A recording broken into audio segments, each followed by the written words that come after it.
this will be closing down sooner than later.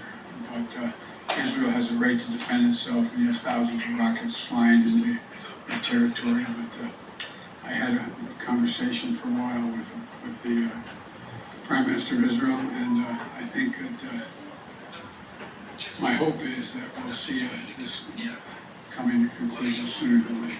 Thank you.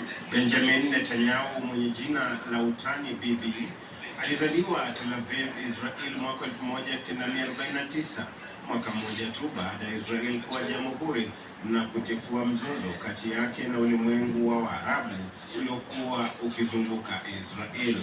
Alihamia Marekani mwaka 1963 pamoja na babake Benzion Netanyahu, mwanahistoria Myahudi mhafidhina ambaye alikuwa akapata fursa ya kiakademia ya kuwanoa wa Marekani. Alipofika miaka 18, jinsi ilivyo kaida ya Waisraeli, alirejea nyumbani kujiunga na jeshi kwa miaka 5 na alikuwa kamanda wa kikosi cha jeshi cha Israel kinachojulikana kuwa Sayeret Matkal.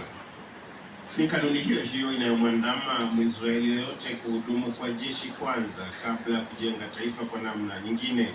Na hata mwanawe Yair Netanyahu, babake akampa baraka na kumshajiisha kuingia katika kambi ya jeshi huko Jerusalem, wakati huo Netanyahu akiwa waziri mkuu. Katika miaka 5 aliyohudumu jeshini, Benjamin Netanyahu alihusika katika uvamizi wa Beirut mwaka 1968 na pia vita vya Mashariki ya Kati vya mwaka 1973 kati ya Israel na mataifa ya Kiarabu. Familia yao imekula yamini kuitetea Israel kwa hali zote.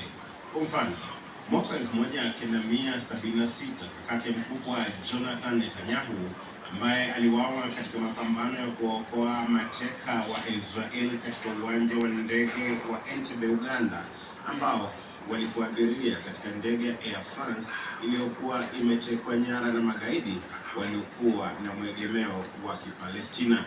On the night of the 3rd and 4th of July 1976, the Israel Defense Forces mounted a most remarkable operation which will go down in history, rescued the hostages and escorted them to safety.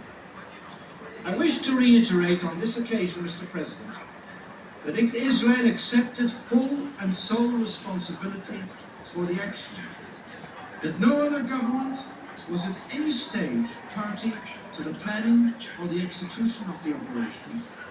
The operation was planned and executed by Israel.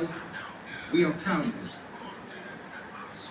During that rescue operation, 3 of the hostages were killed by the terrorists before they were gunned down by the Israeli troops. A senior Israeli officer was killed, shot in the back, and several soldiers and hostages were wounded. Mr. President, the weight of evidence before us reveals prior knowledge and active connivance on the part of the government of Uganda in this whole episode. Hatua ya kakake Jonathan Netanyahu kuhama dunia ghafla katika kuwakomboa Israel Uganda wakati wa uongozi waliyekuwa kiongozi wa Uganda Idi Amin Dada bado ni hai katika kumbukumbu za Benjamin Netanyahu. And then later in the evening at night when my brother Ehud called me, I knew. And it was Ehud who told me that Yoni had died in Entebbe. My world collapsed, but all I could think of at the time was that I had to reach my parents. My father was teaching at Cornell University, and I had to reach him and my mother. So I drove all night from Boston to Ithaca. It was a horrible thing. Came to the path of their home in Ithaca in the morning. Saw my father, who was a professor, walking back and forth, sort of lost in thought. His hands clasped behind his back, sort of walking back and forth. And all all of a sudden, through the living room window, he sees me walking up the path, and has this look of surprise which changed in a heartbeat. And he understood, and he understood. He knew. He knew when I came in, and and I heard my mother scream, and it was actually worse than hearing about Yogi's death. Na miaka 40 baada ya tukio hilo la Entebbe, Benjamin Netanyahu alitembelea Uganda na kufanya kikao na rais wa Uganda Yoweri Kaguta Museveni, ambaye ndiye rais aliyetawala Uganda kwa muda mrefu zaidi jinsi ilivyokuwa kwa Benjamin Netanyahu, ambaye ameongoza Israeli mfululizo kwa kipindi kirefu mno, yani kutoka mwaka 2009 hadi mwaka 2021. Ikumbukwa kuwa alikuwa kaongoza kutoka mwaka 1996 hadi mwaka 1999, japo akashindwa na Ehud Barak wa chama cha Israel Democratic Party, ambaye aliongoza hadi mwaka 2001 aliposhindwa na Ariel Sharon. And Israel shall be a proverb among all people. Jonathan anakumbukwa pia kuwa miongoni mwa wanajeshi wa Israel waliopigana katika vita vya siku 6 kati ya Israel ambayo ilikuwa inapambana na mataifa ya Kiarabu, yani Misri, Jordan na Syria, na Israel hiyo ikamega sehemu za nchi hizo kama vile Golan Heights ya Syria, West Bank ikijumuisha Jerusalem kutoka Jordan, na ukanda wa Gaza pamoja na rasi ya Sinai zote za Misri. Kiongozi wa jeshi wakati huo alikuwa Isaac Rabin, ambaye aliondokea kuwa waziri mkuu wa Israel mara 2. Wakati wa vita hivyo kiongozi wa Misri alikuwa Abdel Gamal Nasser.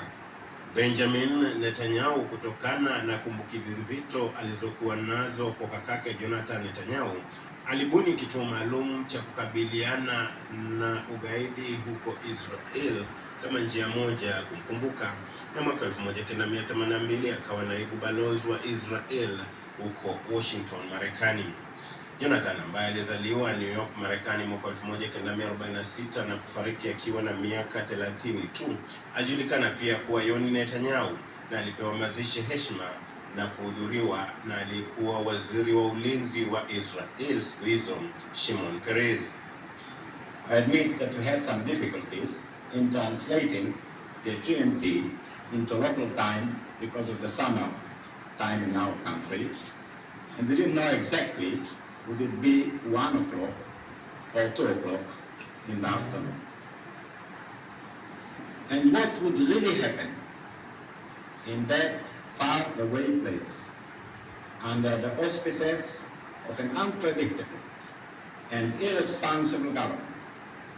Would tragedy or salvation meet the fate of 100 old people whose only sin was their being Israelis?